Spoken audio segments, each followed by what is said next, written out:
Dear friends, today we will discuss two of the most important diseases of our country as well as the compounds which are used to combat them.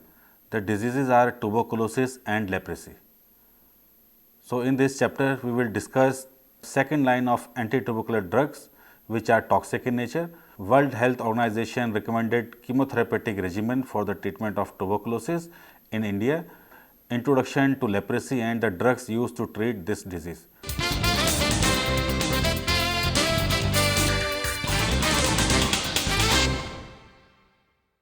We will look at some second line anti-tubercular drugs.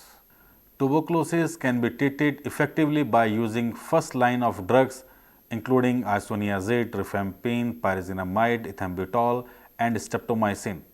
However, the first line therapy often fails to cure tuberculosis due to relapse and emergence of drug resistance bacteria.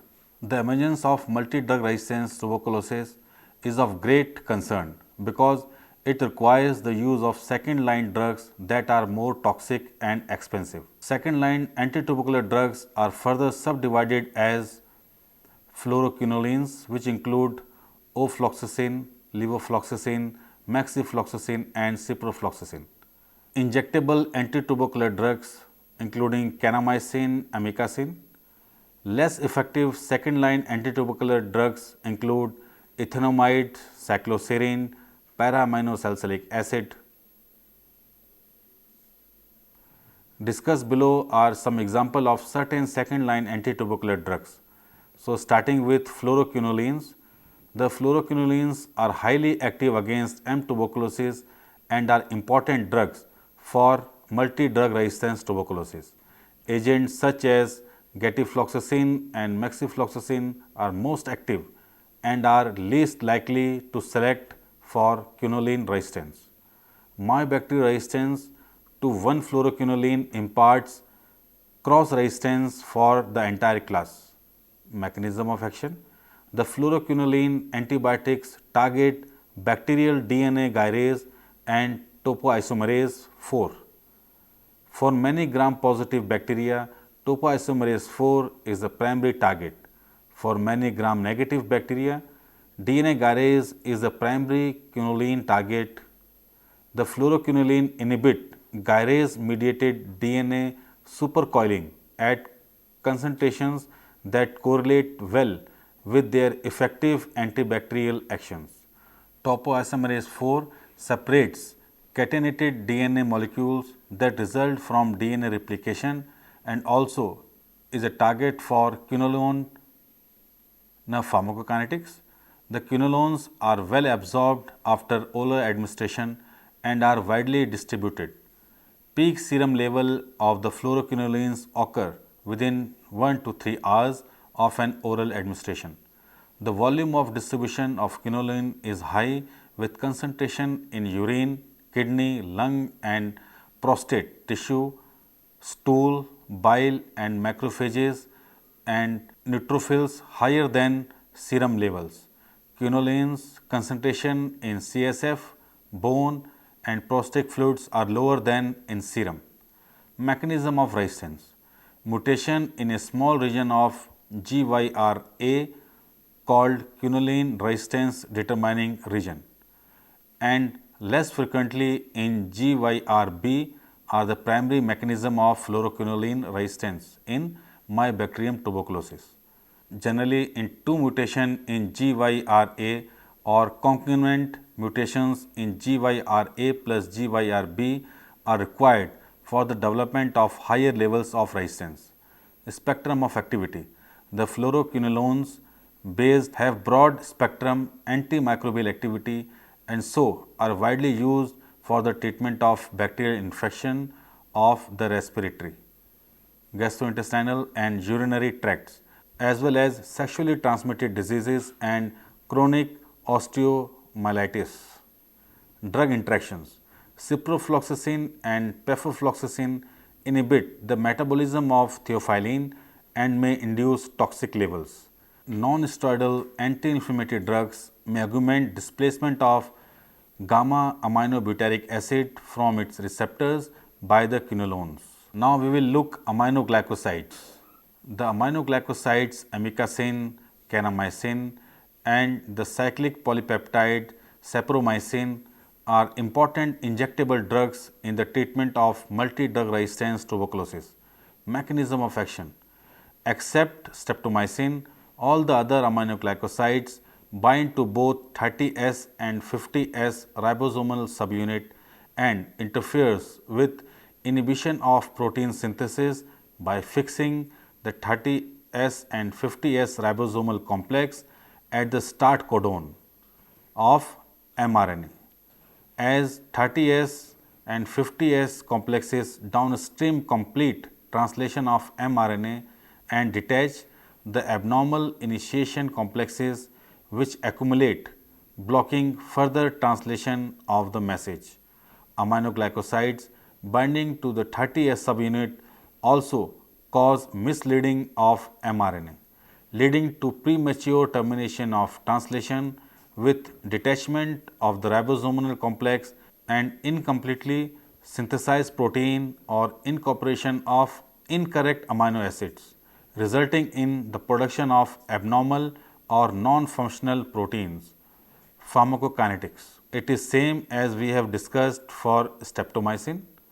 Mechanism of resistance: amikacin and kanamycin have a high level of cross resistance between them. The cyclic polypeptide is structurally unrelated to the aminoglycosides and thus is a potential candidate to replace amikacin or kanamycin if resistance to either of them is suspected. Amikacin or kanamycin and CAP primarily affect protein synthesis in M. tuberculosis and resistance to this drug is associated with the changes in the 16S RNA. The RRS mutation A1401G causes high level of amikacin kanamycin and low level of CAP resistance. Resistance to the cyclic peptide sapromycin has also been associated with mutations in TLYA. It is believed that TLYA methylation enhances the antimicrobial activity of sapromycin and that disrupt of TLYA leads to sapromycin resistance because the unmethylated ribosome is insensitive to the drug. The spectrum of activity is same as we have discussed under streptomycin. Now moving towards next compound of second line treatment, ethanamide. Ethanamide is a derivative of isonicotinic acid and has been used as anti-tuberculosis agent since 1956. Ethanamide and the similar drug prothionamide act as prodrugs like isoniazid, which is acylated by ETAA genes and inhibits the same target as isoniazid, the INHA of the mycolic acid synthesis pathway. Its sulfur group is oxidized by flavin monooxygenase and the drug is then converted to 2-ethyl-4-aminopyridine. The intermediate product formed before 2-ethyl-4-aminopyridine seem to be toxic to mycobacteria, but their structure are unknown. Mutations resistance to ethanamide are cross resistance to prothionamide.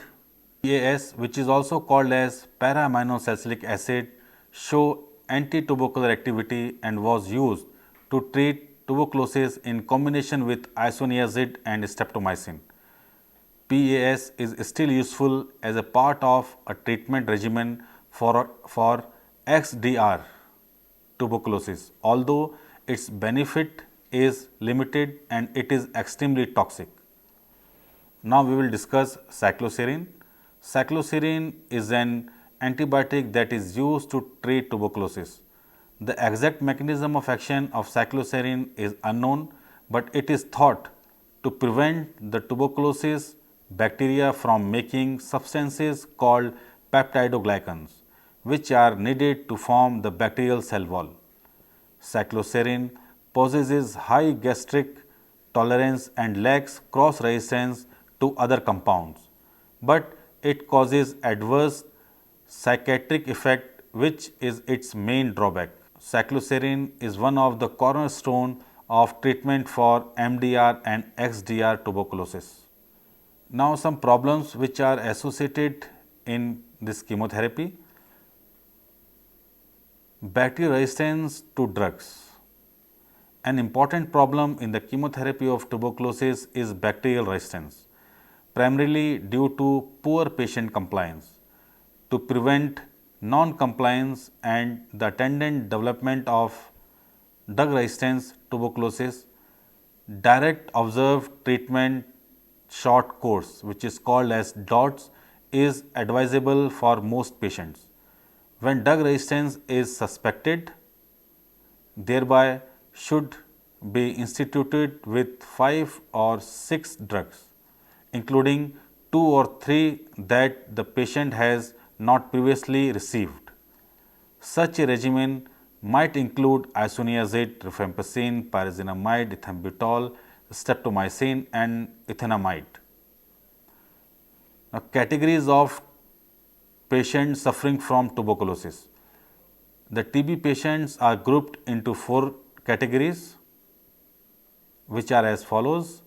Category 1 includes new untreated cases of both smear positive and smear negative pulmonary tuberculosis with extensive parenchymal involvement and also cases of severe form of extrapulmonary tuberculosis. Category 2 includes smear positive cases with treatment failure or relapsed tuberculosis cases or cases in which treatment protocol had been interrupted. Category 3 includes new cases of smear negative pulmonary tuberculosis with limited parenchymal involvement and also cases of less severe forms of extrapulmonary tuberculosis. Category 4 includes chronic cases who have become smear positive after completion of treatment regimen, mostly MDR and XDR cases.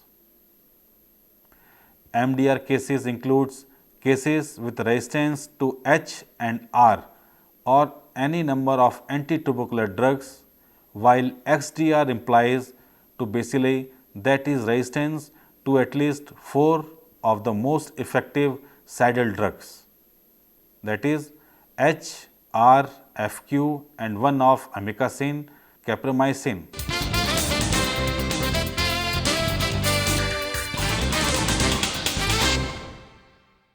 Conventional regimen for tuberculosis consists of 12 to 18 months treatment protocol with HTZN plus E with or without S. However, due to high rates of failure and poor compliance of the same, WHO recommended in 1995 DOTS, which consisted of treatment with single daily dose of all the first line drugs. In 1997, after several year experience, WHO formulated a clear-cut treatment guidelines for different category of tuberculosis patient as described in table number 2. Now on screen you have table number 2, which contains WHO recommended chemotherapeutic regimen. The tubercular category 1 has both initial phase and continuous phase, and it goes up to 6 to 8 months.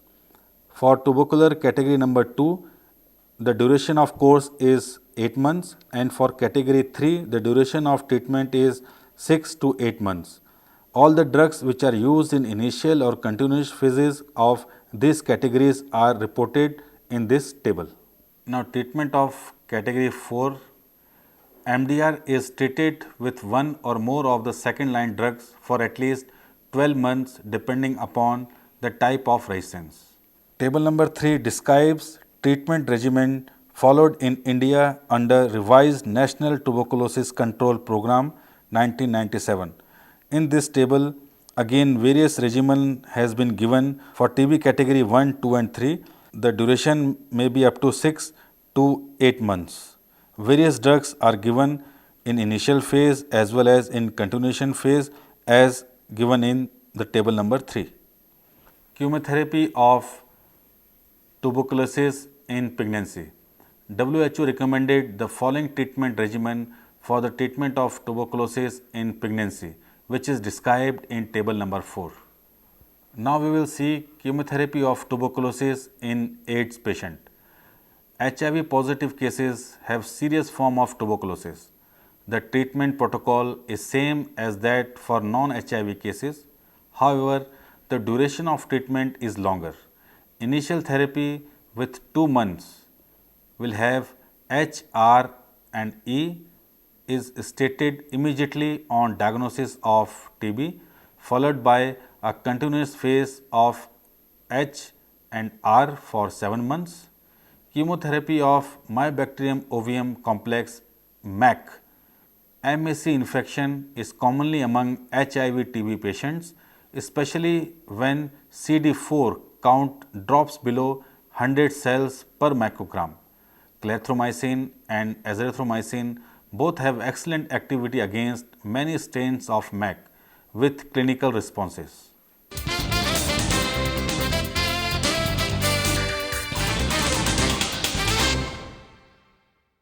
Okay friends, now in module 6 we will see what is leprosy and drugs used for the treatment of leprosy. Leprosy, also known as Hansen's disease, is a contagious disease that affects the skin, mucous membrane and nerve, causing discoloration and lumps on the skin, and in severe cases disfiguration and deformities. Leprosy exists in 2 forms, lepromatous and tuberculoid. Tuberculoid leprosy is characterized by the skin macules and clear center and well-defined margins. M. lepra is rarely found in smears made from quiescent lesions but may appear during activity. The patient's cell-mediated immunity is normal and a skin test for infection by leprosy is invariable positive. The disease is characterized by prolonged reemission and periodic reactivation. Lepromatous form is characterized by markedly impaired cell-mediated immunity and diffuse infiltration of skin.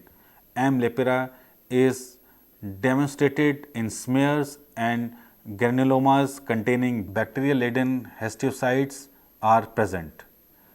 As the disease progresses, large nerve trunks are involved and anesthesia, atrophy of skin and muscles, absorption of small bones, ulceration and spontaneous amputation may occur. Causative organism.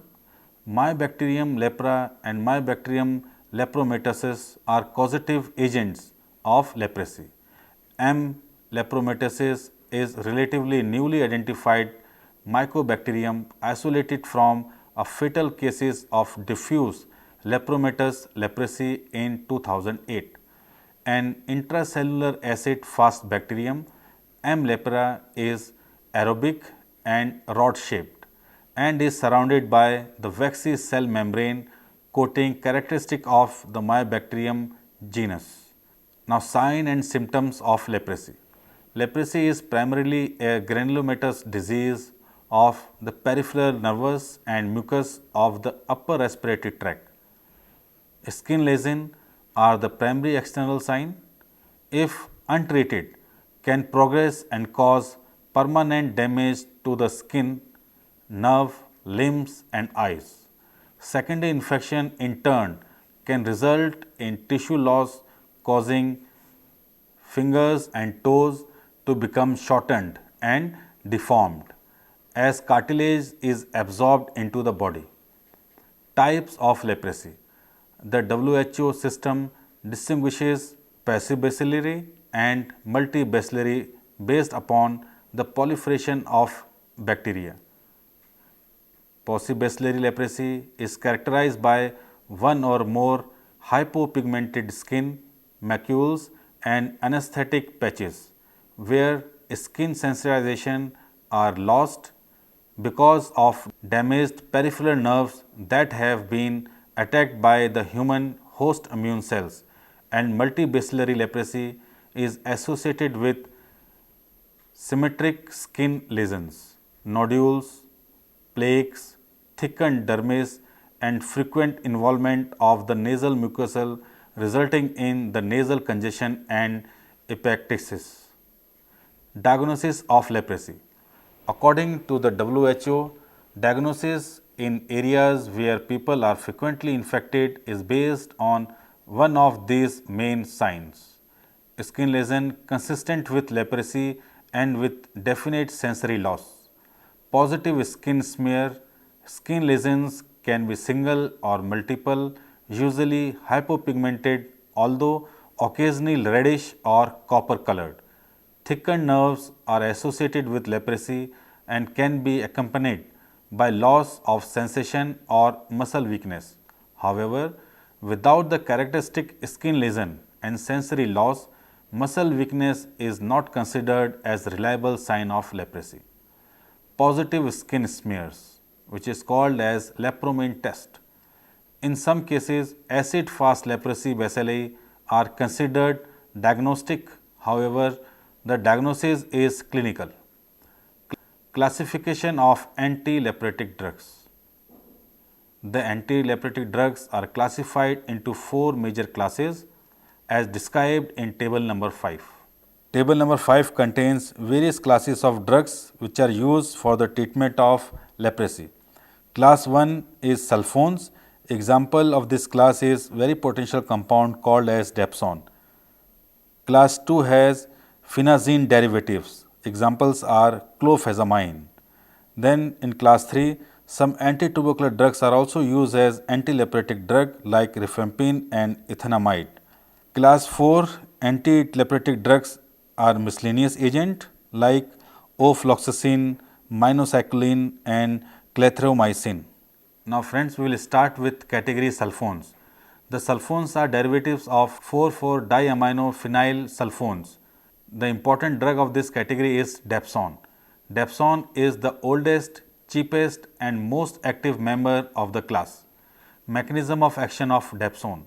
Depson is bacteriostatic due to competitive inhibition of dihydroterolate synthase, which prevent bacterial utilization of para-aminobenzoic acid for folic acid synthesis. Pharmacokinetic of depson. Sulfone are absorbed incompletely when administered orally and largely excreted in the feces. Peak concentration of depson in plasma are reached within 2 to 8 hours after administration. About 70% of the drug is bound to plasma protein. They are retained in skin and muscle and especially in liver and kidney. Depson is acylated in the liver. Approximately 70 to 80% of a dose of depson is excreted in the urine as an acid labile mono N-glucuronide and mono N-sulfamate. Mechanism of resistance towards depson. Mechanism of depson resistance is unclear. However, some scientists are of opinion that it is very much related to the mechanism of resistance acquired by Mycobacterium tuberculosis. Adverse drug reaction of depson. Adverse drug reaction of depson are anorexia, nausea and vomiting may follow oral administration of sulfones. Isolated instance of headache, nervousness, insomnia, blurred vision, paresthesia, reversible peripheral neuropathy, drug fever, hematuria, pruritus, psychosis and variety of rashes have been reported. This sulfone syndrome may develop 5 to 6 weeks after initiation of treatment. Its manifestations include fever, malaise, explorative dermatitis, jaundice with hepatic necrosis, methemoglobinemia and anemia. Drug interactions. Depson is contraindicated in patients with severe anemia and glucose 6-phosphate dehydrogenase deficiency because of occurrence of hemolysis. Now, second drug for the treatment of leprosy is clofazamine. Clofazamine is chemically a dye with anti-inflammatory and leprostatic properties. Clofazamine is recommended as a component of multiple drug therapy for leprosy. Mechanism of action of clofazamine. Clofazamine binds preferentially to GC-rich myobacterial DNA, increases mycobacterial phospholipases A2 activity and inhibits microbial potassium transport.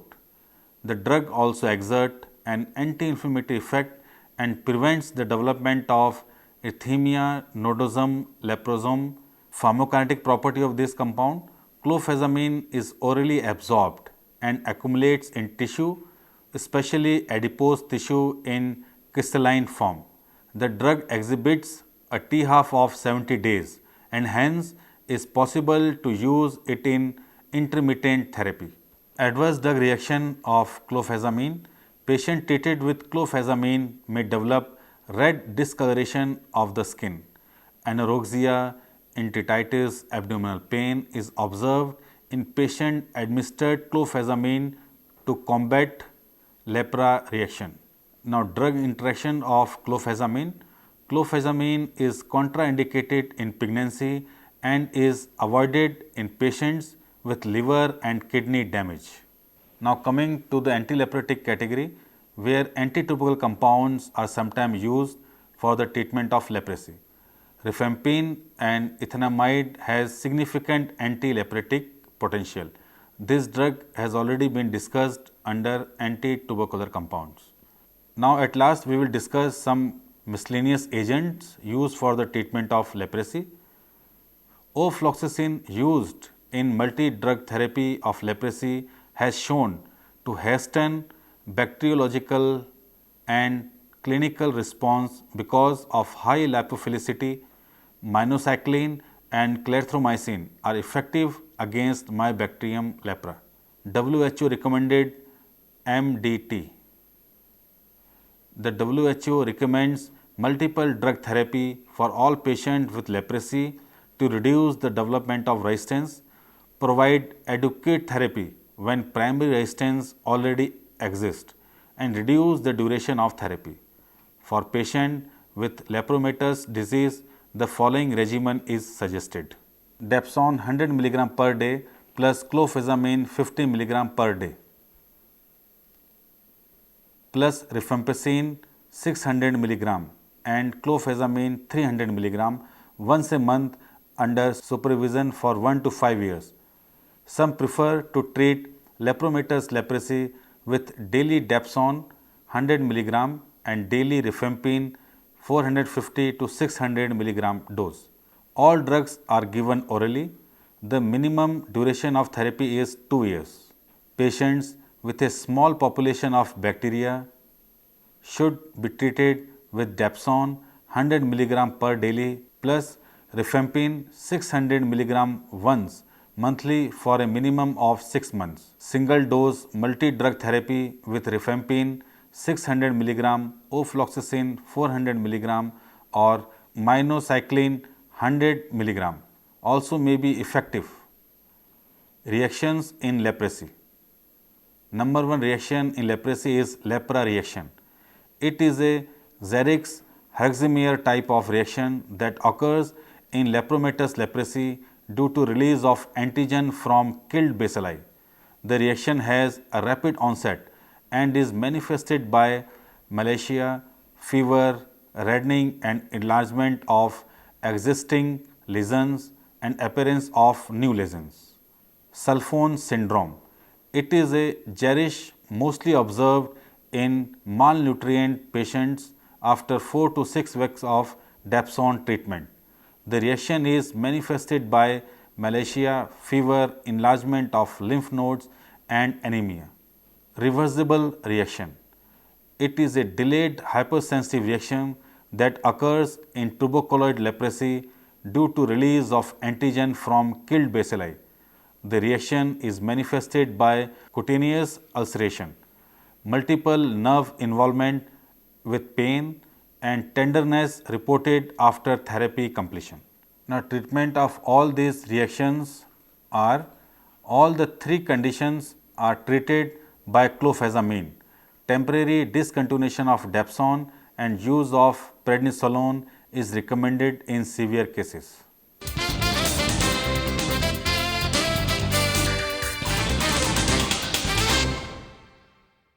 Dear friends, we have learned a lot about tuberculosis, leprosy and their treatment. So the conclusive mark is tuberculosis is caused due to infection caused by various strains of Mycobacterium, principally Mycobacterium tuberculosis. It is defined by WHO as a contagious and an often severe airborne disease caused by a bacterial infection characterized by the growth of nodules in the tissues. Treatment of tuberculosis uses antibiotics to kill the bacteria. The various antitubercular drugs are classified as first line or second line agents. First line antitubercular drugs are the tubercular drugs that generally have the greatest activity against TB producing bacteria, and they are core to any tubercular treatment program. These antitubercular drugs are particularly used for someone with active tuberculosis disease who has not had tuberculosis treatment before. The drugs include isoniazid, rifampin, ethambutol, streptomycin and pyrazinamide. Tuberculosis can be treated effectively by using first line drugs, which include isoniazid, rifampin, pyrazinamide, ethambutol and streptomycin. However, the first line therapy often fails to cure tuberculosis for several reasons. Relapse and spread of the disease contribute to the emergence of drug resistance bacteria. The emergence of multiple drug resistance tuberculosis, which is resistance to at least isoniazid and rifampicin, is of great concern because it requires the use of second line drugs that are difficult to procure and are much more toxic and expensive than first line drugs. Leprosy, also known as Hansen's disease, is a contagious disease that affects the skin, mucous membrane and nerves, causing discoloration and lumps on the skin and in severe cases disfigurement and deformalities. Mycobacterium lepra and Mycobacterium lepromatosis are the causative agents of leprosy. The antileprotic drugs are classified into four major classes: sulfones, phenazine derivatives, antitubercular drugs used as antileprotic drugs, and miscellaneous agents. Thank you very much.